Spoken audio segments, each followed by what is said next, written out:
Fala, galerinha, tudo jóia? E aqui? Estamos aqui para poder fazer uma resolução para você da prova da FAMEMA, né? Uma prova importante, pessoal que presta aí medicina, enfermagem, muita gente prestou a prova e nós viemos aqui comentar um pouquinho as questões. Vamos dar uma olhada? Vamos ver o que você acertou, o que você errou, por que errou, o que faltou. Vamos dar uma olhadinha nisso. Ó, tivemos uma questão, eu vou ler a questão com você, que dizia assim: quando chegam às plantas as bactérias Pseudomonas syringae, logo procuram por onde possam entrar e causar lesões nas folhas. Os estômatos são as principais vias de acesso para essa entrada e quando as plantas detectam o inimigo, rapidamente se protegem, alterando o formato dos estômatos, impedindo assim a entrada de bactérias. Isso é por conta da produção de ABA, de ácido abscísico, que quando você tem um problema de contaminação, ele é produzido pela folha e ele tende a fechar o estômago, né? É uma situação de estresse gerado através de um patógeno. No entanto, essa bactéria libera coronatina, uma substância que bloqueia essa defesa e permite a infecção do tecido interno da folha. Ou seja, a bactéria tem a capacidade de liberar uma substância química que não deixa a planta reagir. E o estômago, mesmo com a infecção bacteriana, ele permanece aberto, o que faz com que a bactéria, então, consiga penetrar na folha com muita facilidade. Bom, aí vinham as perguntas. Qual é a função dos estômatos? Por que os estômatos são vias aparentemente mais fáceis de invadir o tecido interno das folhas? Então, vamos lá? Vamos dar uma olhadinha primeiro na resposta do A? Pessoal, você tem que lembrar de aulas de botânica, lembrar da estrutura de uma folha. Eu vou pegar uma canetinha aqui para poder ir anotando isso com você, né? Aqui está a folha, nós fizemos um corte. Você tem aqui uma epiderme superior, uma epiderme inferior e aqui nós temos os estômatos, que são essas estruturas por onde ocorrem trocas gasosas, né? Por onde a planta consegue absorver o gás carbônico para poder fazer fotossíntese, por onde a planta libera o oxigênio que é produzido durante a fotossíntese e, além disso, é pelo estômago que a planta perde uma grande quantidade de água através da transpiração estomática. Você deve ter aprendido durante as suas aulas que a transpiração total de uma planta é uma somatória da transpiração estomática mais a transpiração cuticular.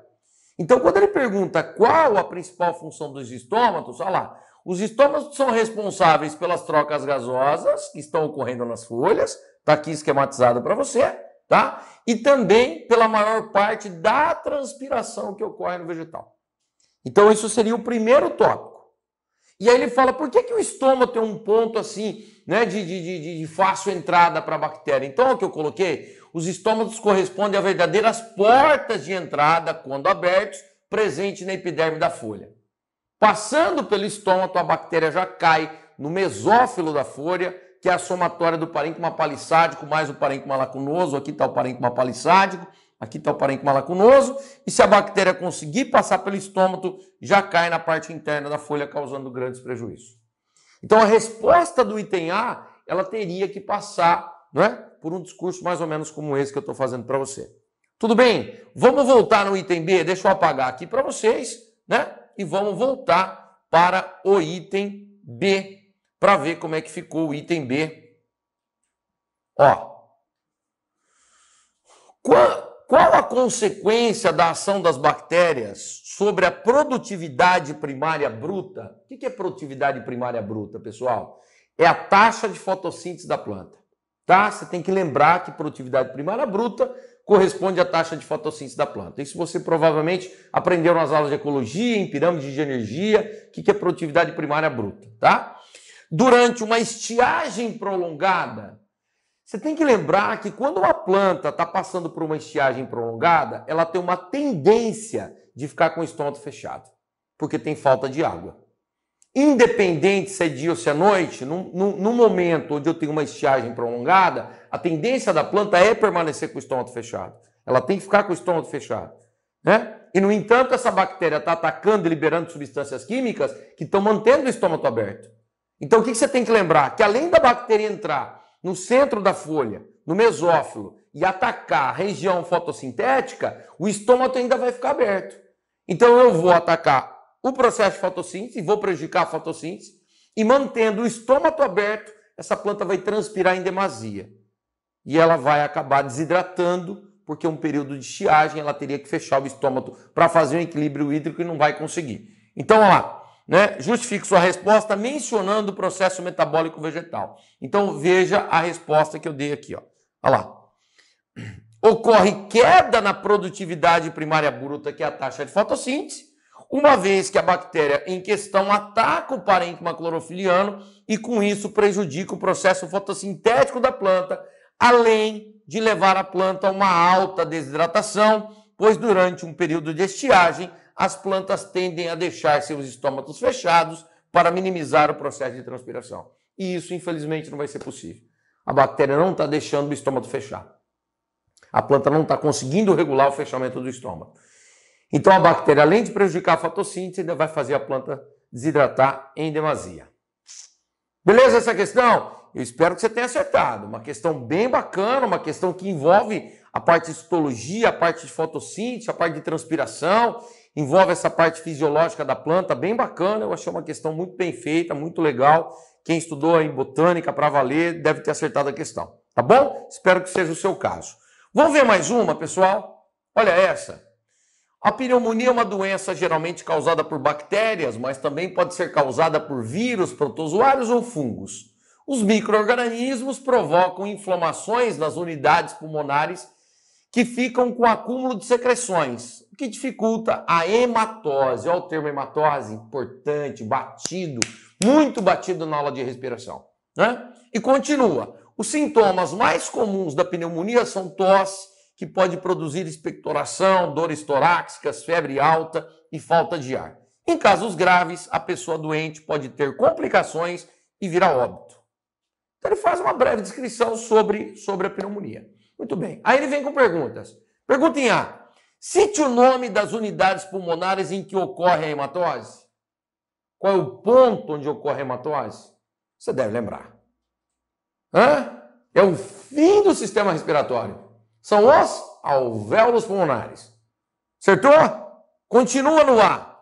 Que tipo de medicamento é prescrito para combater as bactérias causadoras da pneumonia? Pessoal, qual é o nome genérico que a gente usa para os medicamentos que são específicos para o combate de doenças bacterianas? Antibióticos. Dá uma olhada aqui na resposta que eu fiz. Olha lá. A hematose ocorre nos alvéolos pulmonares.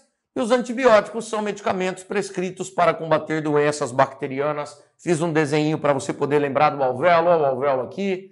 Olha o vasinho sanguíneo passando por baixo. Né? O gás carbônico que vem em alta concentração no sangue venoso saindo para o alvéolo.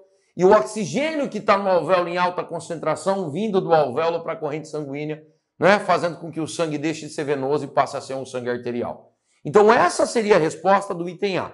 Eu imagino que você tenha acertado, né? É um conhecimento assim sem grandes milindres, é uma coisa relativamente tranquila, né? Bom, vamos para o item B. Ó, quadros de pneumonia grave podem levar ao desenvolvimento mais intenso de acidose respiratória.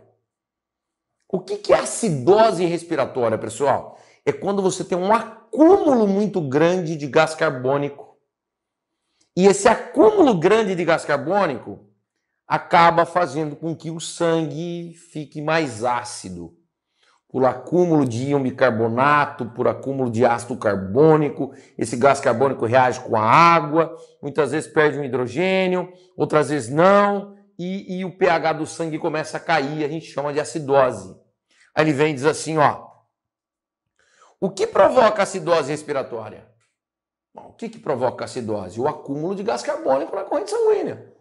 Se eu tiver muito gás carbônico na corrente sanguínea, eu vou ter a formação de muito íon bicarbonato, de muito ácido carbônico e a tendência do pH do sangue é cair. Essa seria a resposta até aqui. E depois ainda faz uma outra pergunta. Ó, explique como o corpo humano pode corrigir o quadro de acidose respiratória. Você quer ver? Eu fiz um esquema legal para você. Ó, aqui, ó. Acidose respiratória é causada pelo acúmulo de gás carbônico no sangue. E eu fiz isso, ó. O aumento na concentração de gás carbônico, a reação se desloca para a direita. O que nós estamos tendo aqui, pessoal? Ó, olha lá. Olha o gás carbônico. Olha ele reagindo com a água. Olha ele formando o ácido carbônico. Olha formando o íon bicarbonato. Olha liberando o íon hidrogênio. Quanto mais gás carbônico eu tenho, mais essa reação ocorre. E com isso, eu vou tendo uma queda de pH. Eu vou tornando o sangue cada vez mais ácido. Então você teria que citar esse tipo de coisa, né, para responder o primeiro item do tópico B. E aí ele fala assim, como é que o organismo ele reage para tentar equacionar essa acidose? O que ele faz? Pessoal, aí você já tem que lembrar disso aqui, ó. Como é que funciona? Como é que é o comando do sistema respiratório? Você sabe que você tem um ponto super importante que comanda o centro da respiração, que é essa área que está aqui, ó, né? Que eu marquei aqui, ó, bulbo e medula, que é a medula espinhal, que é bem esse pontinho aqui, ó, né? Isso aqui e esse aqui. O que acontece? Quando você tem um acúmulo de gás carbônico ou uma falta de oxigênio na corrente sanguínea, você tem receptores espalhados pelo corpo, em vasos saindo do coração e etc., que fazem uma leitura e que emitem impulsos mostrando, olha, o sangue está ácido. E estando ácido, esse impulso que chega até o bulbo principalmente, um pouquinho na medula, é um estímulo que faz com que o bulbo e a medula acionem os músculos intercostais e o diafragma para acelerar a respiração. Para que o indivíduo, ao acelerar a respiração, possa fazer com que esse excesso de gás carbônico venha sair pelo alvéolo e venha ser liberado pelas vias aéreas, pelas vias respiratórias. Essa é a tendência do sistema nervoso para com o sistema respiratório para tentar controlar essa acidose e tentar normalizar o pH do sangue, eliminando esse excesso de gás carbônico pelas vias aéreas. Essa teria que ser sua resposta. Você teria que construir uma resposta pautada nesse tipo de contexto fisiológico. Eu espero que você tenha feito isso. Tranquilo? Show! Vamos ver mais uma? Vamos lá, vamos lá. Questãozinha também ficou show, ficou bem legal. Gostei da questão, achei a questão bem construída, né? Até agora, só questão top. Para aluno, ponta. Tá? Não são questões fáceis, são questões que exigem do aluno uma estruturação conceitual bem bacana, mas vamos nessa. Ó, há diferentes cores da pelagem de um gato siamês. Deixa eu pegar até um pouquinho da canetinha aqui. Ó, são resultantes de um caso particular de albinismo, que confere cor clara aos pelos da maior parte do corpo e cor escura aos pelos das extremidades, como orelha, focinho, pata e cauda. Ó, você percebe aqui, né? Orelhinha escura, focinho escuro, patinha escura, cauda escura. Esse efeito deve-se à enzima tiroxinase, que atua em temperatura específica, transformando o aminoácido tirosina em melanina, que é responsável pela cor escura.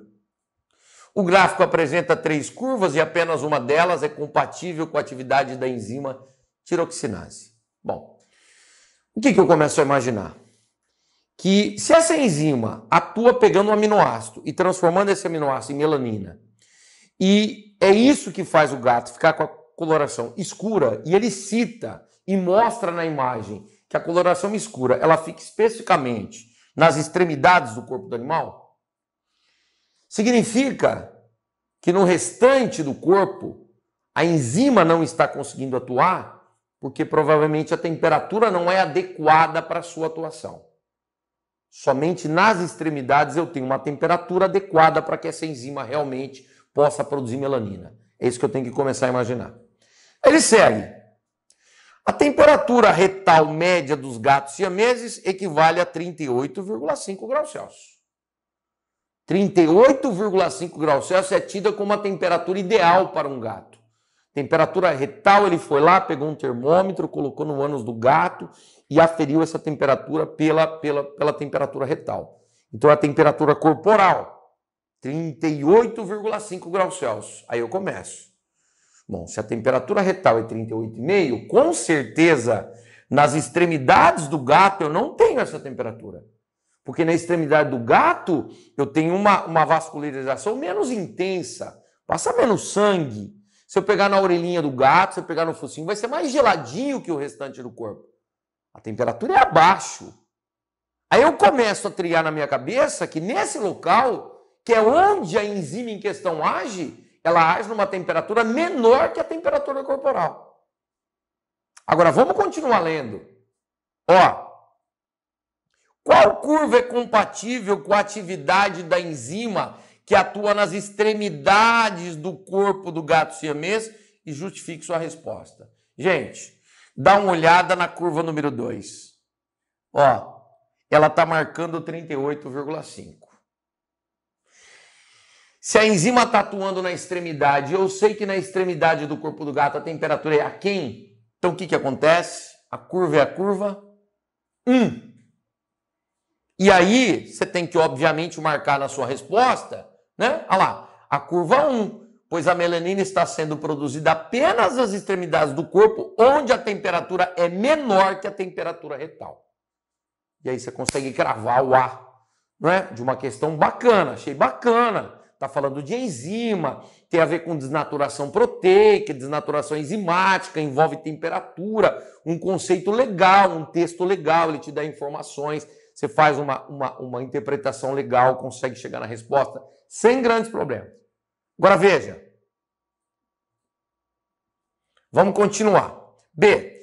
Considere que uma herança para a cor do pelo nos gatos siameses seja monogênica e recessiva. Ó, monogênica é um par de alelo. E ele está dizendo que a cor do pelo do gato siamês é recessivo. Ou seja, para o gato ser assim, ele tem que ser azinho, azinho. Que o gato siamês tem essa característica porque ele é recessivo, ele é azinho, azinho. Dado do texto. Segue. Aí ele diz assim, ó, que gatos que portam ao menos um alelo dominante apresentam pelagem toda preta. Então, o azão-azão ou azão-azinho é inteiro preto. Dado do exercício. Continua. Cruzamento 1 é o cruzamento entre um casal de gatos siameses, cuja fêmea está gestando 4 filhotes. E o cruzamento 2, cruzamento entre um casal de gato preto, que gerou 2 filhotes siameses e um filhote preto. Vou marcar já para você como é que eu estruturei esse exercício. E ele pergunta, qual será o fenótipo dos descendentes do cruzamento 1? Quer dizer, no cruzamento 1, os filhotinhos que vão nascer vão ser como? Fenotipicamente falando, vão ser pretos ou vão ser siameses? E depois a pergunta, a próxima é, qual a probabilidade do filhote preto gerado no cruzamento 2 ser heterozigoto? Porque tem preto, ele quer saber a chance de ser heterozigoto. Bom, gente, repare bem o que eu fiz aqui. Ó, coloquei aqui herança monogênica, herança causada por um par de alelos. O gato todo preto pode ser azão, azão, azão, azinho. E o gato siamês é azinho, azinho. Até aí, beleza. Ele disse assim, o cruzamento 1 foi entre um macho e uma fêmea, ambos siameses. Olha lá, macho e fêmea siamês, ele disse que siamês é azinho, azinho. Se eu faço o cruzamento entre gatos siameses, eu vou ter filhotes todos siameses. Então ele pergunta, qual é o fenótipo, né, que eu vou ter nesses filhotes que vão aparecer? Senhores, a resposta é, os descendentes serão 100% siameses. Todos serão siameses. É azinho, azinho, com azinho, azinho. Não tem como nascer gato preto. Tranquilo até aqui? Imagino que até aqui você tenha acertado. Quem gosta de genética e trabalhou, né, esse lado de interpretação do texto, é fácil chegar a essa resposta. Agora vamos para o outro. Cruzamento 2. Dá uma olhada no cruzamento 2, pessoal. Ó, eu tenho um macho preto e uma fêmea preta. E ele diz assim, ó, nasceram 2 gatos siameses. Opa, gato siamês é azinho, azinho.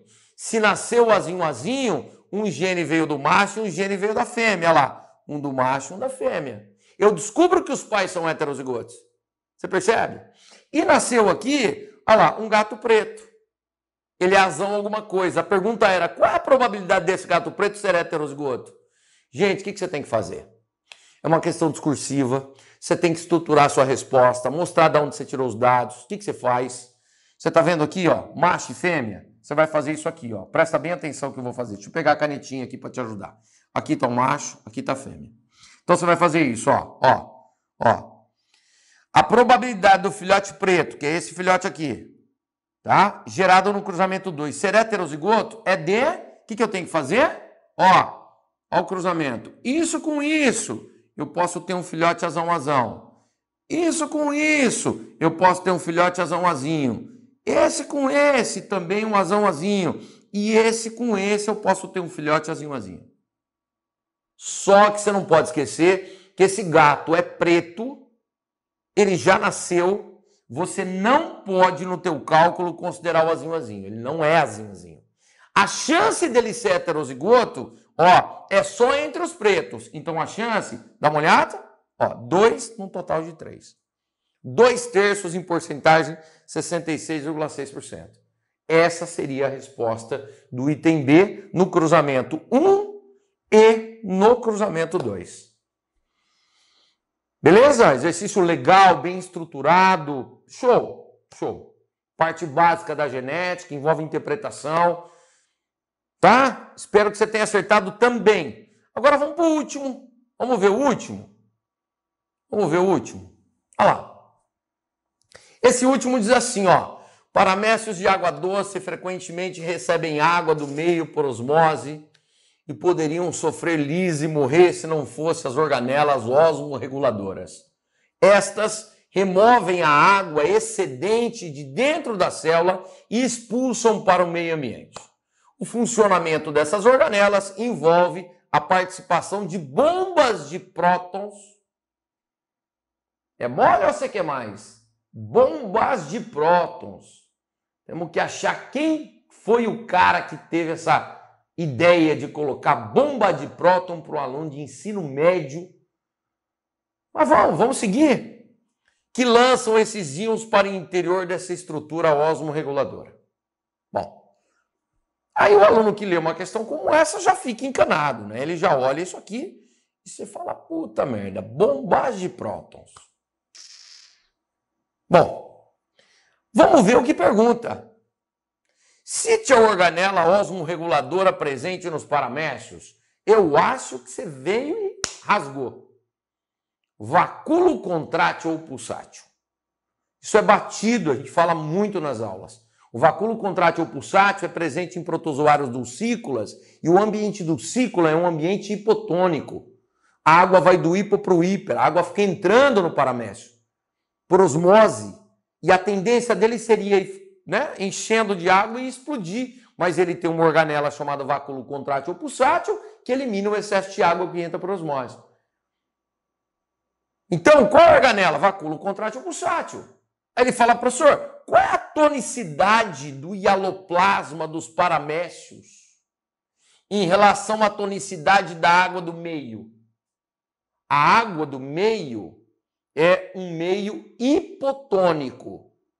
E dentro do paramécio é hiper. A água entra por osmose. Então a parte interna do paramécio é mais concentrada que a parte externa. Então por isso que entra por osmose. Então a resposta aí seria um meio hipertônico.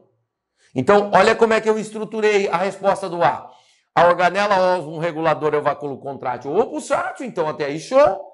E a tonicidade do hialoplasma com relação ao meio é hipertônico. O hialoplasma é mais concentrado do que o meio. E fechou. Sem segredo. Eu acho que a grande maioria de vocês deve ter acertado a questão. Sem grandes segredos. Agora veja. Vou voltar. Em que local da organela osmorreguladora estão localizadas as bombas de prótons? Eu acho que aqui, por lógica, você deve ter acertado. O que você não deve saber é que é bomba de próton. Mas onde fica? É na membrana. O vacúolo contrátil ou pulsátil é uma organela membranosa. Ela é feita de membrana. Onde que vai ficar? Só pode ser na membrana? Então ela fica na membrana. E aí ele pergunta. Explique sucintamente como atuam essas bombas de prótons. Veja bem, senhores. Vamos lá. Começa. As bombas de próton ficam localizadas na membrana do vacúolo contrátil ou pulsátil. Essas bombas de próton atuam da seguinte forma.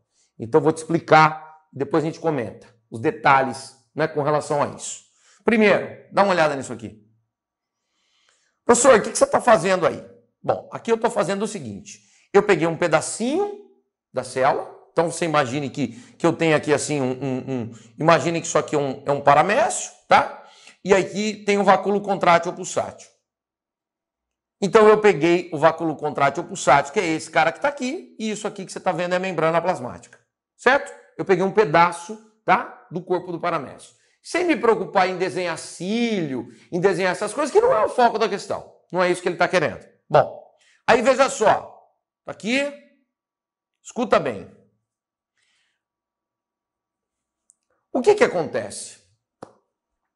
Eu marquei aqui para vocês, dá uma olhada, que nós estamos bombeando, olha aqui, hidrogênio, H+, bomba de prótons, e nós estamos liberando íon bicarbonato para dentro dessa estrutura que é o vacúolo contrátil ou pulsátil. Você fala, professor, por que você está fazendo isso? Porque, na verdade, para você fazer o vacúolo contrátil ou pulsátil funcionar, a coisa funciona assim. O hialoplasma da célula é mais concentrado que a água, então a água começa a entrar no hialoplasma. Aí nós temos uma enzima que é a anidrase carbônica, que age sobre o gás carbônico, que leva à formação de ácido carbônico, água com gás carbônico, quebra, igual acontece na nossa hemácia, libera o hidrogênio, libera o íon bicarbonato, e esse hidrogênio e esse íon bicarbonato é bombeado para dentro do vacúolo. Para quê? Para que eu consiga criar aqui dentro uma situação para que a água, por osmose, vá para dentro do grande vacúolo. Porque se a água ficar aqui, pessoal, ó, a célula vai inchar. E eu não quero que a célula enche, eu quero que a célula elimine essa água. E quem vai eliminar é o vacúolo contrátil ou pulsátil. Então, o que a bomba de próton faz? Ela vai bombear o H+, vai bombear esse íon bicarbonato para dentro do vacúolo contrátil ou pulsátil, tá? Que é o que está acontecendo aqui. Olha lá. E quando isso acontece, a água por osmose entra também. Olha lá. Tá vendo a entrada de água? Entrou água. Isso permite a água ir para o vacúolo contrátil ou pulsátil. Você fala, e aí, professor? E aí que o vacúolo contrátil ou pulsátil vai aumentando. Esse bombeamento vai acontecendo, olha lá. A água difunde-se passivamente para dentro do vacúolo para manter a pressão osmótica, igual ao do hialoplasma, e aí vai jogando, a água vai entrando, e o vacúolo contrátil ou pulsátil vai aumentando de tamanho. Olha, aumentando de tamanho. Isso continua, olha lá, ó o H+, ó o íon bicarbonato, ó a água também entrando, continua, o vacúolo vai aumentando. Olha o vacúolo como está grandão. Você está vendo como ele está quase encostando na membrana plasmática? Aí, ó, quando o vacúolo fica cheio, bem lotado de água, a membrana se funde com a membrana celular. Olha o que acontece. Ó a membrana do vacúolo, ó, ela encostou aqui e fundiu. E ao fundir, você está vendo aqui, ó, eu tenho uma eliminação de água, eliminação do hidrogênio e do íon bicarbonato. E com isso eu consigo expulsar o excesso de água que estava entrando por osmose. Ocorrido isso, pessoal, a anidrase carbônica, que é o nome da enzima, continua atuando em cima do gás carbônico, formando ácido carbônico, formando o H+, formando o íon bicarbonato, jogando para dentro do vacúolo contrátil ou pulsátil, a água continua indo e esse processo vai se repetindo, se repetindo, se repetindo, se repetindo. Tem gente que fala assim, professor, pode acontecer de um vacúolo só não dar conta, porque de repente entra muita água? Pode, ele tem 2 vacúolos. E essa bomba de prótons passa a acontecer tanto em um quanto em outro. Às vezes 3 vacúolos, contráteis ou pulsáteis, e assim vai. Mas o funcionamento, a tal da bomba de próton, ela funciona dessa forma, né? Ele pede para explicar sucintamente, você teria que falar algo mais ou menos em torno disso que eu acabei de explicar, né? Então era isso que ele esperaria da sua resposta com relação a essa questão. Eu quero deixar registrado a minha indignação de se perguntar para um aluno de ensino médio, com volume de conteúdo absurdamente alto para se estudar, com aulas de bioquímica, com aulas de citologia, com mitose, com meiose, com síntese proteica, com respiração, com fermentação, com casos complexos genéticos, uma botânica, uma embriologia, o cara, numa prova tão importante dessa, pedir bomba de prótons num vacúolo contrátil ou pulsátil de protozoário. Um troço que, ao meu ver, não tem relevância para a vida de pessoas que se propõem a ser médico, que se propõem a ser enfermeiro. É um conhecimento que, ao meu ver, nessa questão, deixa a desejar. Fica aqui a minha crítica construtiva, né, para o pessoal da VUNESP que montou esse item B. Achei isso desnecessário, né? Um estresse que causa na cabeça do aluno, mesmo bom aluno que está aí há cursinho, anos e está lutando para poder conseguir uma vaga. Acho uma questão totalmente descabida, né? Acho difícil um aluno, mesmo os grandes alunos que tenham feito isso aí com essa consistência teórica que eu passei para vocês. Mas tá aí, é assim que resolve. Beleza, pessoal? Eu espero que tenham gostado da resolução dos exercícios. Se vocês ficaram com alguma dúvida, é só mandar uma mensagem aí para nós aqui do Biologia Nota 10. Vai ser um prazer poder estar ajudando vocês. Tá joia? A gente se encontra em outras resoluções. Eu desejo toda a sorte do mundo nos próximos vestibulares. Um abraço grande e até mais, galera. Valeu!